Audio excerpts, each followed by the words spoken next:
Allah'ım ya Rabbim kurban oldum Allah'ım. Allah'ım sen yardım et ya Rabbim. အခုမြင်တွေ့ရတာကတော့2023 February လ6ရက်နေ့က Turkey နိုင်ငံတောင်ပိုင်းမှာပြင်းအား 9.8 magnitude နဲ့ငလျင်လှုပ်ခတ်သွားခဲ့တဲ့မြင်ကွင်းတွေပဲဖြစ်ပါတယ် Powerful earthquakes struck Turkey and neighboring Syria. 10,000 people are feared dead.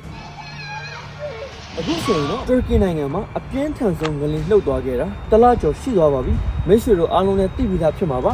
ဒီဗီဒီယိုထဲမှာတော့ကျွန်တော်တို့ကိုယ်တိုင်ငလျင်နဲ့ကြုံတွေ့ခံစားခဲ့ရတဲ့အတွေ့အကြုံတွေငလျင်ဖြစ်ပြီးနောက်ပိုင်းမှာလက်ရှိဖြစ်ပေါ်နေတဲ့အခြေအနေတွေအနေအထားတွေကိုပြောပြရင်းနဲ့ရိုက်ကူတင်ဆက်ပေးတော့မှာဖြစ်ပါတယ်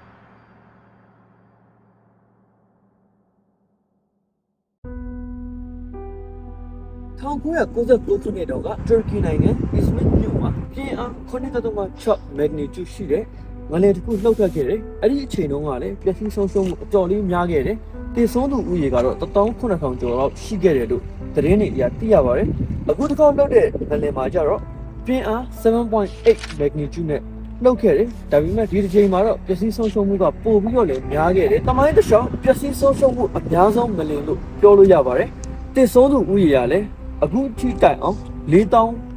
ကိုရှိလာခဲ့ပြီဆိုတော့ဒါတော်တော်လေးကိုပြင်းပြထန်ထန်ဆုံးရှုံးမှုများခဲ့တယ်လို့ပြောလို့ရပါတယ်ဒီတစ်ခေါက်လှုပ်ခဲ့တဲ့ငလျင်မှာပျက်စီးဆုံးရှုံးမှုတွေပိုပြီးများသွားစေရတဲ့အကြောင်းရင်းတွေကတော့အဓိကအဖြစ်ကျွန်တော်တို့ငလျင်ဆက်ဆက်လှုပ်ခဲ့တဲ့အချိန်ကအားလုံးအိတ်နေတဲ့အချိန်ပေါ့နော်မနေ့4:19မှာလှုပ်တာဆိုတော့အားလုံးနှစ်ချိတ်အိမ်မောကျနေတဲ့အချိန်ဖြစ်တယ်ဒီငလျင်လှုပ်သွားတဲ့အချိန်မှာပြင်ပမှာလည်းရာသီဥတုကဆိုးရွားနေပြီးတော့ -2 degree လောက်ရှိတယ်နောက်တစ်ချက်ကတော့မြို့တစ်မြို့ဝယ်မှာပဲငလျင်လှုပ်ခဲ့တာမဟုတ်ပဲနဲ့တခြားအနီးအနားမှာရှိတဲ့မြို့10မြို့မှာတပြိုင်နက်တည်းနှီးပါလှုပ်ခဲ့တာဖြစ်တဲ့အပေါ်မှာပျက်စီးဆုံးရှုံးမှုကပိုပြီးတော့များသွားခဲ့တယ်အနီးအနားနေပြီးတော့ကယ်ဆယ်ရေးလုပ်ငန်းလုပ်ဖို့အတွက်လည်းချက်ချင်းဆိုသလိုလွယ်လွယ်ကူကူဝင်လို့ထွက်လို့မရတော့တဲ့အခက်အခဲတွေရှိတယ်လမ်းတွေပိတ်သွားတာတွေရှိတယ် highway လမ်းတွေပျက်စီးသွားတာတွေရှိတယ်တချို့နေရာတွေမှာဆိုရင်လေဆိပ်မှာလေယာဉ်ပြေးလမ်းတွေပြတ်သွားတာတွေတော့ရှိပါတယ်ဒီလိုမျိုးရာသီဥတုတန်ဆိုးရတဲ့ဟာရဲ့ဖြစ်ပျက်သွားတဲ့အချိန်ခါရဲ့နောက်ပြီးတော့ငလျင်တန်ခံစားလိုက်ရတဲ့မြို့အီအတွက်များတဲ့အတွက်ကြောင့်အခုလိုမျိုးတေချေပျက်စီးဆုံးရှုံးမှုကအဆမတန်မြင့်တက်သွားခဲ့တာပဲဖြစ်ပါတယ်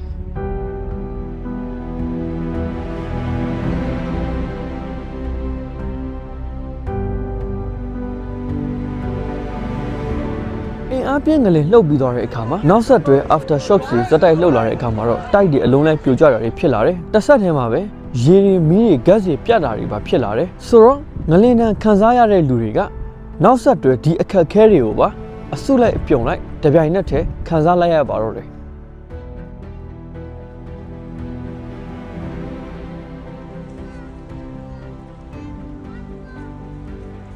တူရကီငလျင်နဲ့ပတ်သက်တဲ့သတင်းတွေကိုကြည့်တဲ့အခါမှာလည်းဒီအဆိုးအဆုံးကတော့တိုက်ပြိုကျတဲ့ဗီဒီယိုတွေပေါ့နော်ဆိုတော့နောက်ဆက်တွဲတူရကီနိုင်ငံမှာလည်းဒီတိုက်တွေပြိုကျတဲ့အကြောင်းကတော်တော်လေးကိုကြရက်ဖြစ်သွားတယ်ပေါ့နော်။ဘာကြောင့်လဲဆိုတော့တိုက်အဟောင်းတွေပြိုကျတာအပြင်တချို့တိုက်တွေဆိုရင်စောက်ပြီးကစားတစ်နှစ်ပဲရှိသေးတယ်တိုက်အစ်စ်တွေပါအလုံးလိုက်ပြိုကျတာတွေဖြစ်လာတယ်။ဆိုတော့ဒီတိုက်တွေရဲ့ quality နဲ့ပတ်သက်ပြီးတော့ဝေဖန်မှုတွေအများမြင့်တက်လာတယ်မိကုံးထုတ်စရာတွေအများကြီးဖြစ်လာခဲ့တယ်။ Elsewhere, advertisements have circulated appearing to show buildings claiming to comply with regulations, buildings which collapsed. အဓိကပြဿနာကတော့ဒီ contract သမားတွေကသူတို့ရဲ့အကျိုးမြတ်တစ်ခုတွေကိုရှေ့ရှုပြီးတော့တိုက်တွေကိုစောက်တဲ့အခါမှာကြက်ခိုင်မှုမပြည့်တာတို့ quality short ပြီးစောက်တာတွေကြောင့်အခုလိုမျိုးတိုက်အစ်စ်တွေပါပြိုကျတဲ့အခြေအနေတွေဖြစ်လာတယ်ပေါ့နော်တချို့အဆောက်အအုံတွေဆိုရင်ငလင်တန်ကြောင့်ဆိုတာထက်တိုက်ရဲ့ quality ကြောင့်ကပြိုကျပျက်စီးသွားတာတွေလည်းရှိနေတယ်ဒါနဲ့ပတ်သက်လို့သတင်းမီဒီယာတွေ social media တွေမှာလည်းဝေဖန်မှုတွေအများမြင့်တက်နေပြီးတော့အစိုးရဘက်ကနေလည်းလိုက်လံစစ်ဆေးပြီးတော့တချို့ contract သမားတွေကိုဖမ်းဆီးထိန်းသိမ်းတာတွေကိုလည်းမြင်တွေ့နေရပါတယ်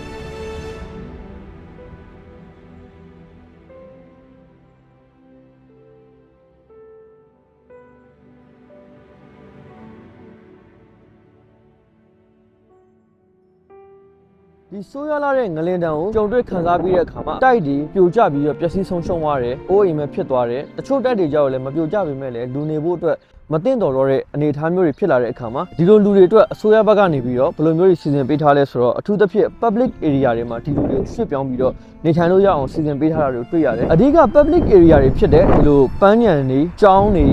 ပြီးတော့ဘောလုံးကွင်းတွေ ဒီအားကစားရုံတွေပေါ့နော်အဲ့လိုမျိုးကြက်ကြက်ဝန်းဝန်းနဲ့ဒီလူဦးရေများများလုံးလုံးကြုံကြုံနေထိုင်လို့ရမယ့်နေရာတွေကိုအဓိကထားပြီးတော့စီစဉ်ပေးထားတာကိုတွေ့ရတယ်အခုဒီတက်နေရာဆိုရင်လည်းဒါ AFAT ကနေပြီးတော့စီစဉ်ပေးထားတာပါ AFAT ဆိုတာကတော့တဘာဝဘေးအန္တရာယ်နဲ့အရေးပေါ်စီမံခန့်ခွဲမှု department ပေါ့နော်ဒီတက်နေရဲ့အထဲထဲမှာဆိုရင်ဒါကျွန်တော်လေ့လာမိတော့ပေါ့နော်မိသားစုတစုလုံးလုံးကြုံကြုံနဲ့နေထိုင်လို့ရမယ်နောက်ပြီးတော့တို့ဒီယာဒီဥတုတံပေါ့အခုလက်ရှိကတူရကီမှာအေးနေသေးတယ်လို့ပြောလို့ရတယ်ဆိုတော့အထဲထဲမှာ heater တွေစီစဉ်ပေးထားတယ်နောက်ပြီးတော့နေရာထိုင်ခင်းတွေဒါအိပ်ဖို့နေရာတွေကိုလည်းအထဲထဲမှာတေချာလေးစီစဉ်ပေးထားပါတယ်အစားအသောက်နဲ့ပတ်သက်ပြီးပြောရမယ်ဆိုရင်လည်းဒါဒီမှာမနက်စာညစာတွေကိုအစိုးရဘက်ကနေပြီးတော့နေ့စဉ်စီစဉ်ပေးထားတာတွေရှိတယ်နောက်ပြီးတော့အပြင်ကနေပြီးတော့လာပြီးတော့လှူဒန်းကြတာတွေလည်းရှိပါတယ်ဒါအပြင် volunteer တွေကိုလည်းအစိုးရဒီလိုနေရာမျိုးတွေမှာထားပေးတယ်အထူးသဖြင့်ကတော့ကျန်းမာရေးအထောက်ပံ့ပေးနိုင်ဖို့ဒါပေမဲ့ဒီကျန်းမာရေးအပြင်တခြားသောလိုအပ်တဲ့အကူအညီရှိတာတို့ဘာလို့ဆိုရင်လည်းအချိန်မရွေးကူညီလို့ရအောင်လို့ volunteer တွေကိုလည်းလုံလုံလောက်ဒီနေရာမှာခေါ်ပေးထားတာရှိပါတယ်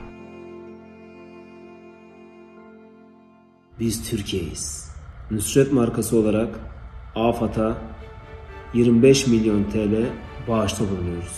လက်ရှိငလင်နဲ့ခံစားခဲ့ရတဲ့လူတွေအပေါ်မှာဒါအဖက်ဖက်ကနေပြီးတော့လူတွေအားလုံးကလည်းတက်နိုင်တဲ့ဘက်ကနေပြီးတော့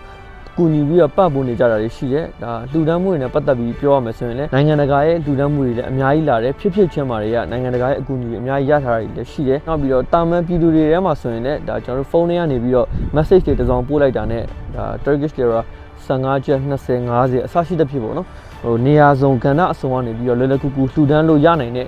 စီအစဉ်တွေလည်းလုပ်ပေးထားရလည်းရှိတယ်တော်တော်များများနယ်ပယ်အစုံကဏ္ဍအစုံကနေပြီးတော့တက်အားကြီးအဝိုင်းဝန်းပြီးတော့ကူညီပေးနေတာတွေကိုကျွန်တော်တို့ကိုယ်နိုင်မျက်မြင်တွေ့ခဲ့ရတာလည်းရှိတယ်။နောက်ပြီးတော့သတင်းတွေကနေတစ်ဆင့်တွေ့ရှိရတာလည်းရှိပါတယ်။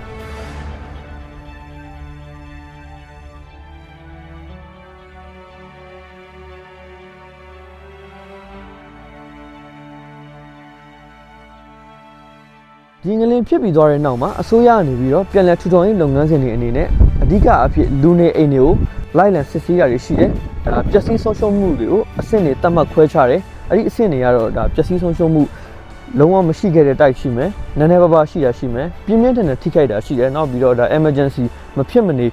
ဖြိုချရမယ်ပေါ့နော်လူနေဖို့လုံးဝမတင်တော်တော့တဲ့အိမ်အမျိုးအစားဆိုပြီးအမျိုးအစားတွေတတ်မှတ်ခွဲခြားတယ်ပြီးတဲ့အခါမှာဒါအပျက်စီးဆုံးရှုံးမှုအမျိုးအစားအလိုက်အစိုးရဘက်ကနေပြီးတော့ထောက်ပံ့ငွေတွေတအိမ်ချင်းစီကိုထောက်ပံ့ပေးရရှိပါတယ်ငလင်နဲ့ခံစားခဲ့ရတဲ့ကျောင်းသူကျောင်းသားတွေအတွက်ဆိုရင်လည်းဒါမူလတန်းအလယ်တန်းအထက်တန်းကျောင်းသူကျောင်းသားတွေကိုတော့ဒါကျောင်းဖွင့်ချိန်တွေကိုအနောက်ကိုရွှေ့ပေးထားတယ်ကျွန်တော်တို့ဒီတက္ကသိုလ်ကျောင်းသူကျောင်းသားတွေအတွက်ကကြတော့ scholarship program တွေလုပ်ပေးတာရှိတယ်နောက်ပြီးတော့ဒီငလင်နဲ့ခံစားခဲ့ရတဲ့မြို့ဆယ်မြို့ကတက္ကသိုလ်တွေကိုတခြားသောမြို့မှာရှိတဲ့တက္ကသိုလ်တွေနဲ့ချိတ်ဆက်ပြီးကျောင်းသူကျောင်းသားတွေကိုပြောင်းရွှေ့ပြီးပညာသင်ခွင့်ရအောင်လည်းပြုလုပ်ပေးထားတာရှိတယ်ဒါနောက်ဆုံးအနေနဲ့ကတော့အဆိုးရွားဆုံးဒီဒဏ်ခံစားခဲ့ရတဲ့ကိုယ့်ရဲ့နေအိမ်တွေတိုက်တာတွေပြိုကျပျက်စီးဆုံးရှုံးသွားခဲ့တဲ့လူတွေအတွက်အစိုးရကတစ်နှစ်အတွင်းဒီအိမ်ယာတွေအကုန်လုံးကိုပြန်ပြီးတော့တိဆောက်ပေးမယ်လို့ဂရုပေးထားရတယ်ရှိပါတယ်ဒါတွေအားလုံးကတော့ကျွန်တော်တို့ကိုယ်တိုင်လည်းခံစားခဲ့ရတဲ့တူရကီငလင်နဲ့ပတ်သက်တဲ့အကြောင်းအရာတွေအဖြစ်အပျက်တွေကိုဝေမျှပေးသွားတာပဲဖြစ်ပါတယ် I'm a rescue worker. I go to any kind of disasters. I always think that everybody needs a second chance. Sometimes we are the second chance for them. Turkey is at risk of earthquakes because of its location. Turkey နိုင်ငံရဲ့မြေမျက်နှာတွင်ပြင်အရနိုင်ငံ area ရဲ့40%ကျော်လောက်ကငလင်ကြောပေါ်မှာတည်ရှိနေရပဲဖြစ်တယ်။ပြီးတော့ကျွန်တော်တို့ဒီ Turkey ကိုလာတဲ့အခါမှာလည်းအိမ်တွေပါတယ်ငားတော့ဆိုရင်ငလင်အတွက်အာမခံလောက်ရတာတွေပါတယ်လည်းကြုံတွေ့ရဘူးတယ်။ဆိုတော့ဒီငလင်တွေနဲ့ပတ်သက်ပြီးတော့ပညာရှင်တွေက2018 2019လောက်ထဲကဒီအကြောင်းအရာတွေနဲ့ပတ်သက်ပြီးပြောခဲ့ရည်လည်းရှိတယ်။ဒါပေမဲ့တစ်ဖက်မှာလည်းလူတွေရဲ့ပေါ်ဆမှုတွေကြောင့်ရောနောက်ပြီးတော့ဒီ contract သမားတွေရဲ့ငွေကြေးကိုပဲရှေ့ရှုပြီးတော့အကျိုးအမြတ်များများရဖို့အတွက်ကို quality short ပြီးတော့တိဆောက်ခဲ့တဲ့အဆောက်အအုံတွေကြောင့်ပျက်စီးဆုံးရှုံးမှုကလိုတာထက်ပိုပြီးတော့များတယ်ဆိုပြီးတော့ကောက်ချက်ချနေတဲ့လူတွေလည်းရှိပါတယ်ဘယ်လိုကြောင့်ပဲဖြစ်ဖြစ်လက်ရှိငလင်တံကိုခံစားလိုက်ရတဲ့လူတွေအတွက်ကတော့တကယ်ကိုစိတ်မကောင်းစရာအခြေအနေတစ်ခုပဲဖြစ်ပါတယ်